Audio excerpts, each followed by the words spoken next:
बदनाम जाट है, सारी जात रो रही है बीजेपी सरकार तय। और एक बात बताओ, ईवीएम का घोटाला छोड़ दे और जय बन जाए तो फिटे मुंह में बोर्ड कहीं बन जाए। तो आवाज उठाना इन संघियों के जो है इस सिस्टम से बाहर है, वो बर्दाश्त नहीं करते कि कोई हमसे ऊपर होके एक शब्द भी किसी के लिए बोले। इनको तो स्क्रिप्ट लिख के दी जाती है, वो स्क्रिप्ट लिखी हुई आप पढ़िए, कठपुतली बने रहिए तो आप सरकार में रहेंगे। अगर आप इनकी कठपुतली नहीं रहेंगे, अगर आप इनसे इतर होके चलेंगे तो फिर आपको वही सहना पड़ेगा जो सत्यपाल मलिक को सहना पड़ा। ये सत्ता में कुछ मोटे व्यापारी बैठे हैं, ये उनकी है, ये अडानी अंबानी की सरकार है। इन्होंने पूरा हरियाणा अडानी अंबानी को बेच दिया है। आज यहाँ पे फैक्ट्रियां लगवा दी, आज वहाँ की जमीन काबू करवा दी, आज यहाँ साइलो बनवा दिए। ये उद्योगपतियों की सरकार है, पूंजीपतियों की सरकार है। तो महंगे एक बार जादी भी तो मुंह तका दो अपने, एक फेरी नुका दे मेरी गला यू करा ठीक जबाड़े न काट लाऊंगे सरकार के नेता ल कौन सीख गई हमारे। किसानों की आवाज बन चुके सत्यपाल मलिक जो अब हमारे बीच में नहीं रही है। 5 स्टेटों के वो आप गवर्नर रहे हैं, लेकिन किसानों की आवाज उठाना क्या इतना अखर गया सरकार को, केंद्र सरकार को, कि उनके न रहने के बाद में उनको राष्ट्रीय सम्मान नहीं मिला जिसके वो अधिकारी थे। क्योंकि जब 5 स्टेटों के वो गवर्नर रहे हैं और उन्होंने ऐसे ऐसे मुद्दों पर अपनी प्रतिक्रिया दी है जिससे देश को उम्मीदें थी और उन उम्मीदों पे उन्होंने अपनी बात रखी है। और उनकी न रहने के बाद मुझे जगह जगह पर श्रद्धांजलि सभाएं आयोजित की जा रही है। हाल फिलहाल में हम जगाधरी में एक श्रद्धांजलि सभा में है। चढ़ूनी गुट जो भारतीय किसान यूनियन का एक गुट है, उसने श्रद्धांजलि सभा आयोजित की है और उसके महिला पैनल के कुछ महिलाएं हमारे साथ में खड़ी है, महिला विंग के जो कुछ नेता हमारे साथ में खड़ी है, किसान नेता हमारे साथ में खड़ी है। बात करेंगे, चर्चा करेंगे, इस बात की पूरी जानकारी करने का प्रयास करेंगे कि यह आखिर कारण क्या रहा है। सत्यपाल मलिक जी जो हकदार थे राष्ट्रीय सम्मान के, उनको सम्मान नहीं मिला। तो आपसे शुरुआत करते हैं जी, आपका नाम क्या है? जी, मैं Suman Hooda, state president BQ Chaduni. आप तो प्रदेश अध्यक्ष हैं और किसानों की आवाज आप उठाते हैं, लेकिन किसानों की आवाज जब सदन में हमारे रहनुमा उठाते सत्यपाल मलिक जैसे व्यक्ति, उनको पद से भी निकाल दिया जाता है, उनको सरकारी सुविधा नहीं दी जाती और उनको मेडिकल सुविधा भी नहीं दी जाती और अंत समय में राष्ट्रीय सम्मान भी नहीं दिया जाता जिसके वो हकदार है। कारण क्या मानते हैं? क्या किसानों की आवाज उठाना गुनाह है इस देश में?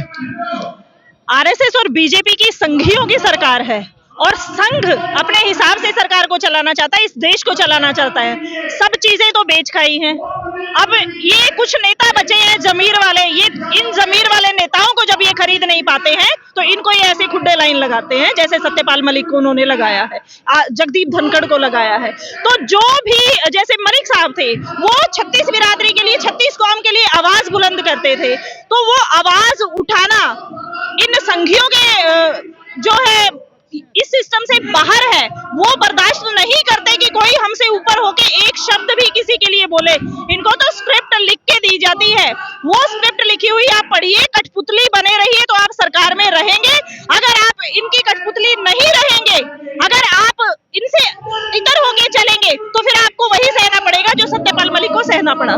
क्या सत्यपाल मलिक जो है उस भाषा को नहीं पढ़ पाए जो स्क्रिप्ट की भाषा थी, भारतीय जनता पार्टी की स्क्रिप्ट की भाषा थी, क्या उसको पढ़ने में नाकामयाब रहे?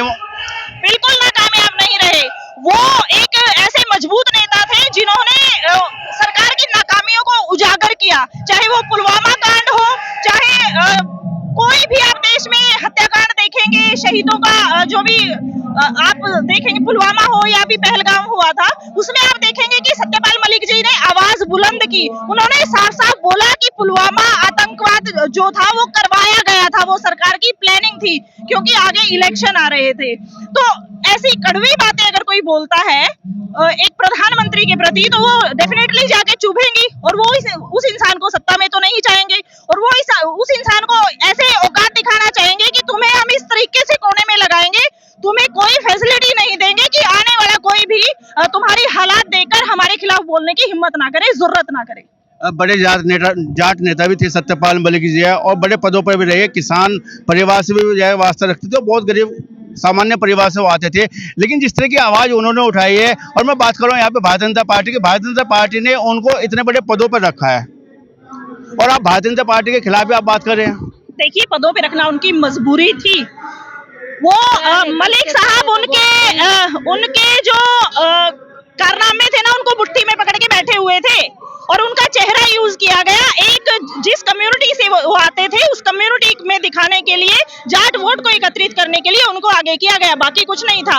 ये तुरूप के पत्ते निकालते हैं, कभी इस कास्ट के बंदे को आगे कर दिया, कभी उस कास्ट के। तो ये जातिगत चीजें जांचते हैं कि किस जाति को अगर हम हवा देंगे तो हमें फायदा मिलेगा, किन धर्मों के लोगों को अगर हम लड़वाएंगे तो हमें फायदा मिलेगा। इनको जात धर्म करने के अलावा आता क्या है? बैलेट पेपर चुनाव करवा के देखें। ये आपने देखा होगा अभी कितनी वोटों की धांधली जो है वो सामने आई है। एक घर में 80-80 फर्जी वोट, और उस इंसान को पता ही नहीं है मेरे घर में एक छोटे से कमरे में 80 बंदे रह रहे हैं। तो ये सरकार एक ईमानदारी से जीते हुए वोटों से नहीं बनी है, ये धोखाधड़ी की सरकार है।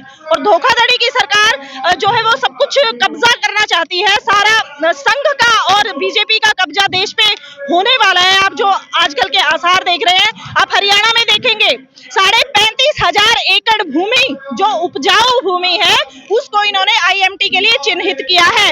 हम सरकार को कहते हैं कि आईएमटी बनाइए, रोजगार दीजिए, पर उस एरिया में बनाइए जहाँ पे बंजर भूमि पड़ी है, जहाँ उपजाऊ भूमि है। उस उपजाऊ भूमि को आप क्यों पैदावार खत्म करना चाहते हैं? जहाँ के 2 किल्ले से भी एक किसान के परिवार का पूरे साल का गुजारा हो जाता है, उसके बच्चे पढ़ जाते हैं, उनकी शादियां हो जाती हैं, वो पूरा साल अनाज खा पाते हैं। तो आप उनकी जमीन छीनने के चक्कर में क्यों हैं? अब बंजर भूमियां दुनिया भर की पड़ी है, आप उनको उजाड़िए ना। तो हुड्डा जी, आप तो स्पष्ट कह रहे हैं कि ये जाट विरोधी है ये सरकार, जिसको भाजपा सरकार कहा जाता है। आप तो स्पष्ट कह रहे हैं जन विरोधी है, जाट विरोधी, को आगे मत जाट बढ़ाइए।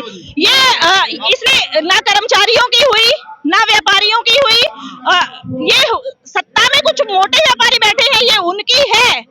ये अडानी अंबानी की सरकार है। इन्होंने पूरा हरियाणा अडानी अंबानी को बेच दिया है। आज यहाँ पे फैक्ट्रियां लगवा दी, आज वहाँ की जमीन काबू करवा दी, आज यहाँ साइलो बनवा दिए।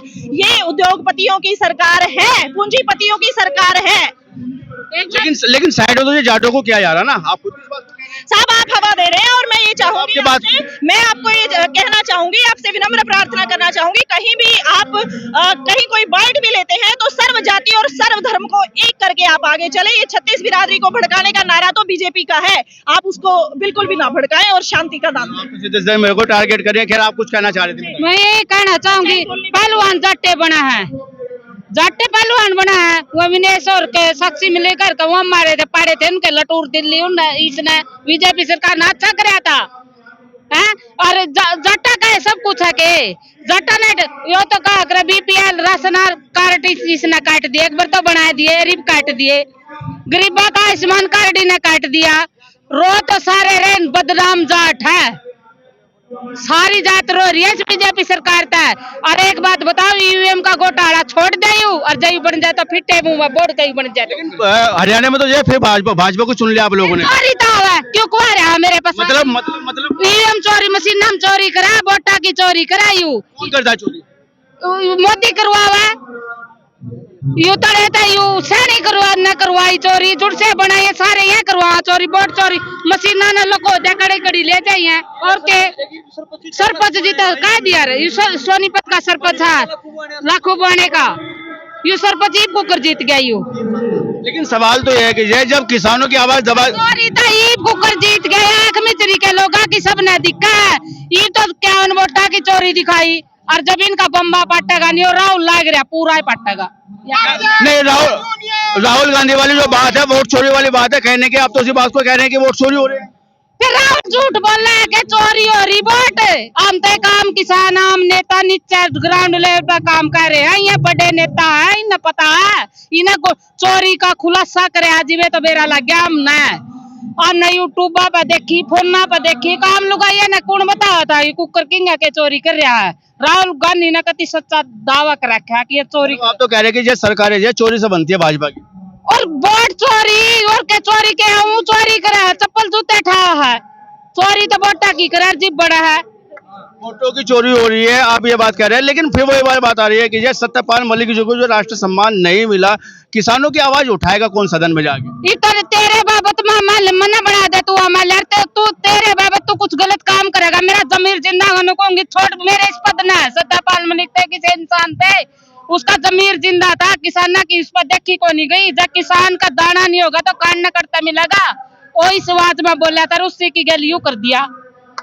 जयदीप धनखड़ को बाहर का रास्ता दिखा दिया।